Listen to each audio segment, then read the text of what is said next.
ఏమో నాయనా నాకు తెలీదు. పోగా, పోగా, పోగా కొన్ని యోజనాల దూరంలో మన ఎప్పుడైతే మన తపస్సు ఫలించినప్పుడు ఆయన అగపడతాడంట అని చెప్పని మీ నాన్న చెబుతూ ఉండేవాడు. కనుక నాకు మాత్రం ఏం తెలుసు అని చెప్పని చెప్పింది. అమ్మ అట్టకేనైతే నేను భగవంతుడి కాడికి పోయి మన ఆస్తి ఏడుందో కనుక్కొని వస్తానమ్మా అని చెప్పని ఆ ఏట రోజున కట్లకి పోయి 2 మోపులు కట్టుకొనొచ్చి మాడిన జొన్నలు తెచ్చి అమ్మకు ఆహ్, తవిడుంచి తవిడిసిరి ఆవంతను రొట్టెలు చేసుకొని భుజానేసుకొని ఇంక బయలుదేరిండు.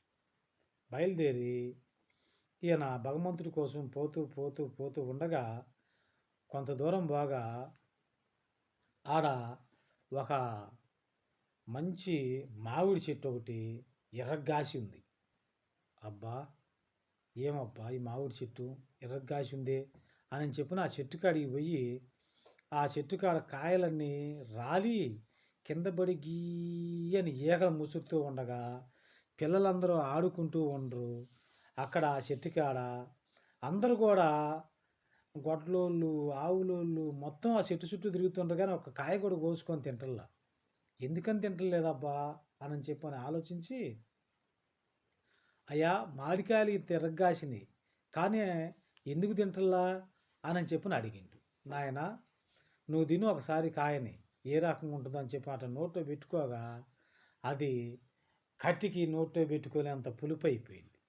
ఒరి ఒరి ఒరి ఒరి ఒరే ఈ రకంగా ఉందా ఈ కాయ మరి ఎప్పటికి ఈ రకంగా ఉంటుంది అయ్యా ఈ కాయ అకాలమైన పులుపు కాబట్టి నువ్వు పళ్ళన్నీ పెట్టుకోవడంతోనే నోరంత కారణం అయిపోతుంది. ఎవడు తింటాడు ఈ కాయల్ని కనుక ఇది ఆ రకంగానే పడిందయ్యా అని చెప్పని చెప్పిండ్రు. అరే మామిడికాయ అన్నది తీయకుండాలనే ఈ కాయ ఎందుకని ఈ రకంగా ఉంది అని చెప్పని ఏమో నాయన నువ్వు యాడికి పోతున్నావు అని చెప్పని ఆ చెట్లు కాడున్న ఆయనలో ఒక పెద్ద ఆయన అడిగిండు. ఆవులు కాసుకుంటూ ఉండే ఆయన అడిగి యాడికి పోతున్నావు అంటే అయ్యా నేను భగవంతుడి కాడికి పోతున్నా అని చెప్పగా ఈ చెట్టుని ఏందో ఈ చెట్టు రహస్యం కనుక్కొని రాయ్యా అని చెప్పని చెప్తే ఈ ఈ భుజం మీద ఉన్న రుమాల్ని ఒక ముడేసిండు. ఒక ముడేసి బయలుదేరి పోతూ పోతూ పోతూ పోతూ ఉండగా ఒక ఊరిలో ఒక